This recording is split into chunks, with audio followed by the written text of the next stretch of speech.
Hello food lovers, आज बनवूया झणझणीत आणि मस्त क्रीमी दहीवाले आलू. सुरुवात करूया तेल गरम करून. त्यात बटाटे शॅलो फ्राय करून गोल्डन आणि क्रिस्पी करून घेऊया. उरलेल्या तेलात आता जिरं आणि बारीक चिरलेला कांदा टाकू. कांदा छान गोल्डन झाला की त्यात आलं लसूण पेस्ट घालून मस्त परतून घेऊया. एका बाउलमध्ये दही घेऊन त्यात लाल तिखट आणि हळद मिक्स करून घेऊया. आता कढईत तमालपत्र आणि बेसिक स्पायसेस म्हणजे जिरं पावडर, धना पावडर, लाल तिखट, हळद ॲड करूया. यानंतर फेटलेलं दही घालून लगेच हलवत राहूया, नाहीतर दही फुटू शकतं. त्यामुळे फ्लेम बारीक करून दही हलवत राहा. थोडंसं पाणी घालून ग्रेव्हीला मस्त क्रीमी टेक्स्चर आणूया.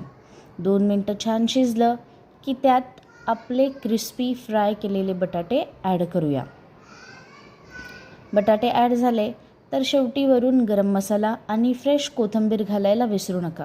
कोथिंबीरीने जी टेस्ट येते भाजीला ती मस्तच लागते. आणि तयार आहे आपलं सुपर टेस्टी दहीवाले आलू. गरम गरम पोळी, पुरी किंवा भातासोबत खाऊन एन्जॉय करा.